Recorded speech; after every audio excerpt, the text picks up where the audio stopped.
Hello friends and welcome to apex learner. तो आज के वीडियो में हम आपको मैथ्स के बोरिंग टॉपिक्स से हटके कुछ उसके इंटरेस्टिंग यूजर्स को लाइव दिखाएंगे। तो चलिए शुरू करते हैं। तो फ्रेंड्स, स्कूल्स और कॉलेजेस ने मैथ्स को बोरिंग बना दिया है, तो चलिए आज उसका एक छोटा सा प्रैक्टिकल यूज देखें। वीडियो को जज करने से पहले एक बार पूरा देख लें। जैसा कि हम जानते हैं, या शायद आप में से बहुत लोग ना जानते हो, बट लाइट की स्पीड अप्रॉक्सीमेटली 3 लाख किलोमीटर पर सेकेंड होती है। हमारी धरती सूरज से लगभग 148.78 मिलियन किलोमीटर दूर है। तो फ्रेंड्स, अगर हम ये पता करना चाहें कि सनलाइट को हमारी धरती तक आने में कितना वक्त लगता है, तो हमें सिंपल ये करना है कि हमारी धरती से सूरज की जितनी दूरी है, जो कि 148.78 मिलियन किलोमीटर है, हमें उसे लाइट की स्पीड जो कि 3 लाख किलोमीटर है उससे डिवाइड करना होगा। तो फ्रेंड्स, अगर हम इस फिगर को डिवाइड करते हैं तो फ्रेंड्स हमारा जो आंसर आएगा वो आएगा 495 सेकेंड्स। तो फ्रेंड्स 495 सेकेंड्स को अगर हम मिनट में कन्वर्ट करना चाहें तो हमें उसे 60 से डिवाइड करना होगा।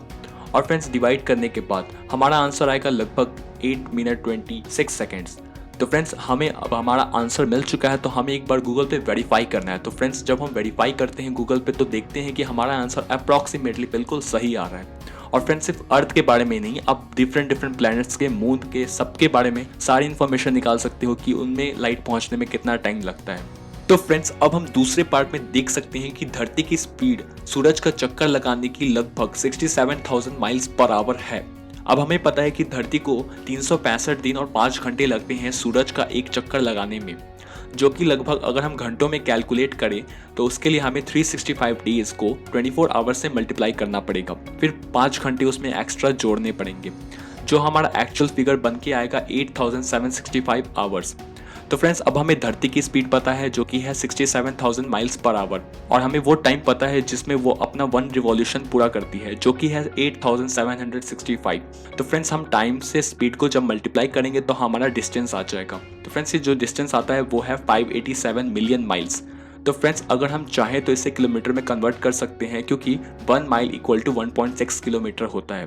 तो फ्रेंड्स, हमें सिंपली बस इस फिगर को 1.6 से मल्टीप्लाई करना है, जो कि हमारा किलोमीटर्स में 940 मिलियन किलोमीटर्स आंसर आएगा।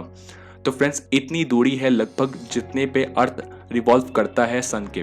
तो फ्रेंड्स, एक बार हम गूगल पे वेरीफाई करते हैं और चेक करते हैं कि हमारा आंसर कितना सही है। तो फ्रेंड्स, आप देख सकते हैं कि हमारा आंसर अप्रॉक्सीमेटली बहुत सही जा रहा है। तो फ्रेंड्स, आपने देख लिया दैट आप भी इजीली लाइफ में ऐसे कैलकुलेशंस कर सकते हो जो आपने सोचा हो कि बड़े बड़े मैथमेटिशियन ही कर सकते हैं। ये बहुत बेसिक प्रैक्टिकल यूज मैंने आपको दिखाया इस वीडियो में। आप चाहो तो ऐसे कैलकुलेशंस यूज करके सूरज, धरती या दूसरे प्लैनेट्स के वॉल्यूम, डेंसिटी, मास, डायमीटर, हर चीज फाइंड आउट कर सकते हो खुद से, जिसके लिए आपको बड़े बड़े मैथमेटिशियन के बताए हुए डेटा को मानने की कोई जरूरत नहीं है। फ्रेंड्स, अब आप चाहो तो कुछ ऐसे टाइप के कैलकुलेशंस बना के कमेंट सेक्शन में भेज सकते हो। लेट्स सी कौन कौन मैथ्स को प्रैक्टिकली यूज करना चाहता है।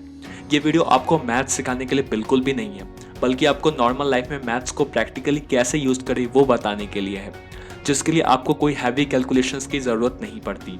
और फ्रेंड्स, अगर आपको ऐसे टाइप के कैलकुलेटिव वीडियोस और चाहिए तो प्लीज़ कमेंट सेक्शन में बताएं। तो फ्रेंड्स, अगर आपको ये वीडियो पसंद आए तो प्लीज़ हमारे चैनल को लाइक, शेयर एंड सब्सक्राइब करें, और अपने मैथ्स वाले फ्रेंड्स के साथ शेयर करें और उन्हें बोलें कि मैथ्स को थ्योरेटिकल से ज़्यादा प्रैक्टिकल यूज़ करें। Thanks for watching.